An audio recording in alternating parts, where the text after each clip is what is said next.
Assalamualaikum warahmatullahi wabarakatuh. Perkenalkan, saya Fadia Delnanda dengan NIM 19010066. Izin mempresentasikan hasil review jurnal saya yaitu tentang STEM dalam pembelajaran biologi. STEM atau Science, Technology, Engineering, and Mathematics dalam pembelajaran biologi merupakan metadisiplin pada tingkat sekolah di mana guru sains, teknologi, teknik, dan matematika memberikan pelajaran secara terpadu tanpa memisahkan materi disiplin masing-masing dan dinamis. STEM sebagai pendidikan terpadu di mana peserta didik menggunakan sains, teknologi, teknik, dan matematika dalam konteks nyata yang menghubungkan antara sekolah dengan dunia kerja, dengan literasi STEM yang meningkatkan daya saing peserta didik dalam era baru. STEM merupakan isu penting dalam pendidikan saat ini. Pendidikan STEM merupakan integrasi dari pembelajaran sains, teknologi, teknik, dan matematika yang disarankan untuk membantu kesuksesan keterampilan pada abad ke-21. STEM dapat berkembang apabila dikaitkan dengan lingkungan sehingga terwujud sebuah pembelajaran yang menghadirkan dunia nyata yang dialami siswa dalam kehidupan sehari-hari. Hal ini berarti melalui pendekatan STEM, siswa tidak hanya sekedar menghafal konsep saja, tetapi lebih kepada bagaimana siswa mengerti dan memahami konsep-konsep sains dan kaitannya dalam kehidupan sehari-hari. Pembelajaran STEM bertujuan untuk menyelesaikan permasalahan kehidupan sehari-hari dengan penerapan di sekolah yang subjek belajarnya dengan menggabungkan pengetahuan, keterampilan, dan sikap yang dimiliki oleh siswa. Penggunaan pembelajaran STEM pada bidang pendidikan sejatinya memiliki tujuan untuk mempersiapkan siswa yang berkualitas, sehingga dapat bersaing dan siap bekerja sesuai dengan bidang yang ditekuninya. Penerapan STEM pada proses pembelajaran tentunya harus saling terintegrasi.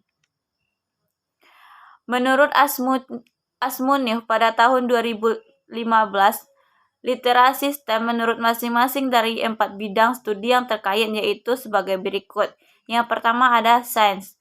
Literasi ilmiah, kemampuan dalam menggunakan pengetahuan ilmiah dan proses untuk memahami dunia alam, serta kemampuan untuk berpartisipasi dalam mengambil keputusan untuk mempengaruhinya. Yang kedua yaitu teknologi.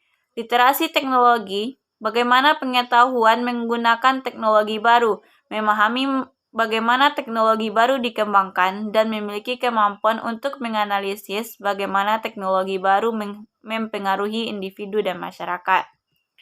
Yang ketiga, engineering atau teknik. Literasi desain, pemahaman tentang bagaimana teknologi dapat dikembangkan melalui proses desain menggunakan tema pembelajaran berbasis proyek dengan cara mengintegrasikan dari beberapa mata pelajaran yang berbeda. Kemudian ada matematik. Literasi matematik yaitu kemampuan dalam menganalisis, alasan, dan mengkomunikasikan ide secara efektif dan dari cara bersikap merumuskan, memecahkan, dan menafsirkan solusi untuk masalah matematik dalam penerapannya. Kemudian ada komponen yang mendukung pembelajaran STEM. Yang pertama ada aspek support. Terkait dengan dukungan penerapan pembelajaran STEM, baik itu kolaborasi sekolah dengan industri, maupun kolaborasi dengan sesama guru dalam satu sekolah. Yang kedua, aspek teaching. Terkait dengan penguasaan pembelajaran dalam kelas, baik itu persiapan maupun implementasi pembelajaran di kelas. Yang ketiga, ada aspek efficacy. Terkait dengan kepercayaan pendidik untuk menerapkan pembelajaran STEM dimulai dari penguasaan materi serta komitmen melaksanakan pembelajaran. Dan yang terakhir ada aspek material terkait dengan sarana prasarana penunjang pembelajaran. Kemudian penerapan STEM menurut Roberts dan Cantu pada tahun 2012 dalam Singgi pada tahun 2020 membagi penerapan STEM dalam 3 bentuk yakni yang pertama ada STEM terpisah. Mekanisme STEM secara terpisah yaitu memberikan subjek STEM secara terpisah. Tujuan dari STEM terpisah adalah meningkatkan pengetahuan peserta didik yang menghasilkan penilaian. Namun, ada kelemahan dari STEM terpisah adalah mengurangi efektivitas pembelajaran STEM yang disebabkan rendahnya minat peserta didik pada salah satu bidang STEM. Yang kedua ada STEM tertanam, di mana STEM tertanam membagi subjek STEM dalam subjek utama dan subjek pendamping. Dalam STEM tertanam, peserta didik dituntut untuk mampu mengaitkan materi subjek utama dengan subjek pendamping. Jika peserta didik gagal dalam mengaitkan kedua subjek tersebut, peserta didik beresiko hanya memiliki sebagian pengetahuan dari seluruh materi yang diberikan. Yang ketiga ada STEM terpadu, di mana STEM terpadu mengaitkan seluruh subjek STEM sebagai suatu subjek. Dengan STEM terpadu, guru harus mampu menghilangkan batasan masing-masing subjek STEM dan mampu menyampaikan kepada siswa secara mengalir, meskipun pembelajaran dilakukan pada kelas dan waktu yang berbeda.